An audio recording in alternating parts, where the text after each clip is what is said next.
Making talk radio great again. It's The War Room with Roger Stone at Infowars.com/show. A little more Keith Richards there with the world's greatest rock and roll band, the Rolling Stones. Joining us now is the intrepid investigative reporter and all-around it girl, Laura Loomer. Laura Loomer is one of the bravest journalists I've ever met. She has larger cojones than most of the male journalists I know.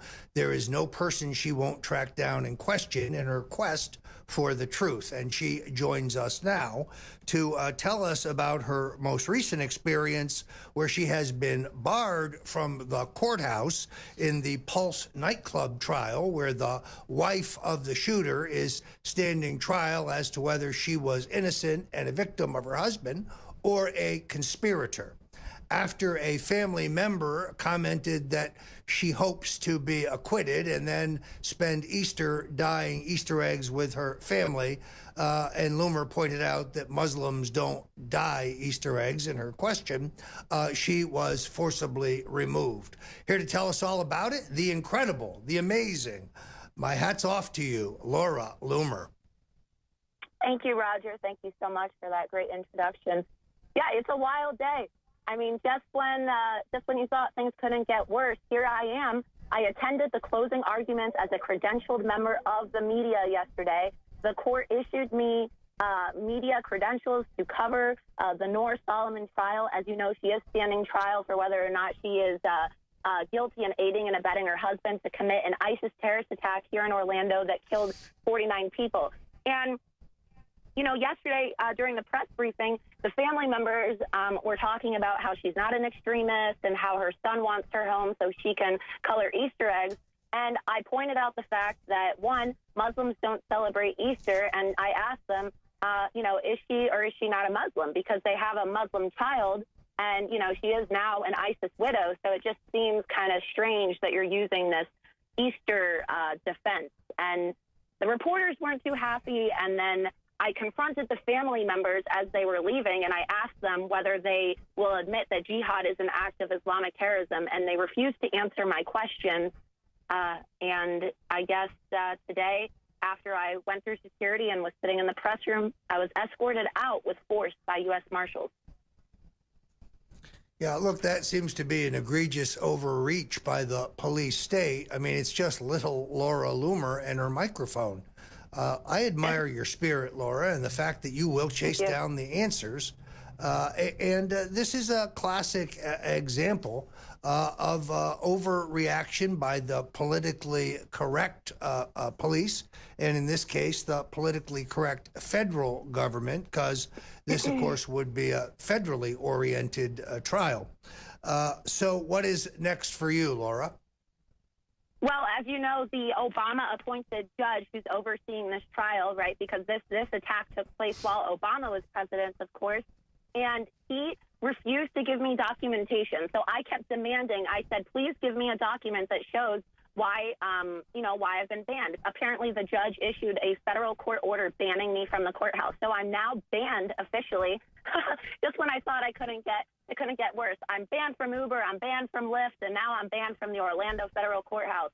And well, look at it this way: you could be banned on Twitter. You could join me, but maybe soon you'll join me in a lawsuit against these thugs, the twatzies, as we like to call them, the Twitter Nazis. You have quite your work cut out for you. It seems to me that if a federal court order barring you from the courtroom has been issued, you ought to have a right to a copy of it. That seems to me to be pretty basic among your rights, no? I went back after they banned me, and I went into the courthouse again, and I said, you are violating my First Amendment rights as a member of the press.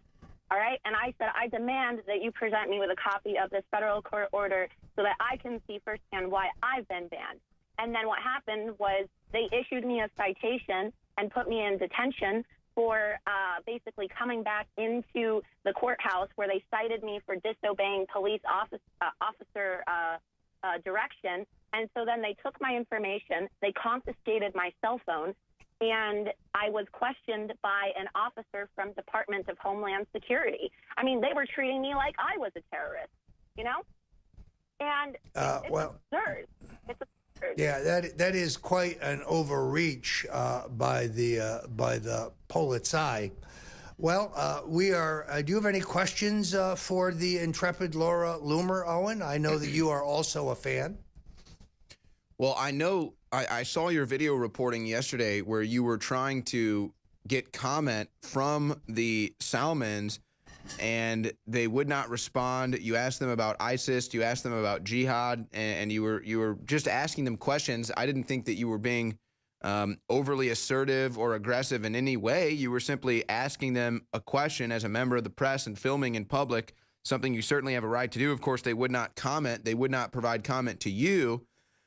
So that's what happened in that video. But this is such an overreach to ban you from the courtroom and then to have you arrested for not complying with a removal of the courtroom at the judge's request, even though they can't provide the evidence of such a request. I mean, this is illegal on so many different measures to me. I mean, you are now a persecuted member of the press. And as you said, the wife of this terrorist, Omar Mateen, the wife of the mass murdering gunman, Omar Mateen, at least that's the official story, she's getting better treatment than you are.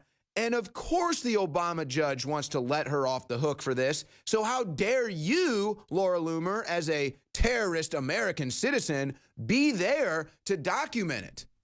Exactly. And all these liberal reporters, like there were people from Huffington Post, CNN, they were like laughing at me. And nobody was coming to my defense from the media, even though right outside, as I was being questioned and detained, there were like 50 reporters. Right? So none of these reporters even tried to, question the fact as to whether or not this was constitutional. And none of them even objected to the fact that this judge was totally violating my constitutional right. I mean, without a warrant, he cannot demand for the officer from Department of Homeland Security to take my phone from me and search my phone. All right? They don't have a right to do that. I'm a journalist. Well, let me suggest to you, Laura, you should reach out to our friend Jacob Engels at the Central Florida Post to find the right attorney there in Orlando to represent you, and you should go after your cell phone and, in this case, the judge if he has acted improperly. A terrific report. Please keep us posted on your ongoing fight to get to the truth, Laura Loomer. And thanks for joining us on The War Room. Thanks for having me. Thank you. So I did want to leave a little bit of time to mention this to you, Owen. A stunning new report that in the closing days of the Obama administration, Joe Biden visited the Ukraine. He'd been the point man for the Obama administration in the coup that transpired there, where they toppled an elected government and put in a coalition that included neo-Nazis. He did so on the eve of a decision by our Justice Department that they would not pursue charges over $1.8 billion in federal aid that went missing in the Ukraine. The problem is that Joe Biden's son sat on the board of the company that essentially stole the money. This comes on the heels of an incredible report that Biden's son also traveled with the vice president to China, and shortly after that vice presidential visit, John Kerry there as well, a joint investment fund of Kerry's progeny and Biden's son received a massive infusion from the Chinese central bank. This is the corruption of Joe Biden, the chiclet-teethed vice president of the United States, who would step behind the barn or the gymnasium and get the daylights whooped out of him by the taller and weight-advantaged Donald J. Trump. Joe Biden's a crook, folks, and I intend to prove it if he runs for president. Well, I'll be looking forward to that. Of course, it was the Soros civil unrest creation in Ukraine that led to the appointment of, I believe it's Harvey Biden, one of Joe Biden's son, getting that role on the board. We'll be right back with more Roger Stone on the other side. If you are receiving this transmission, you are the resistance.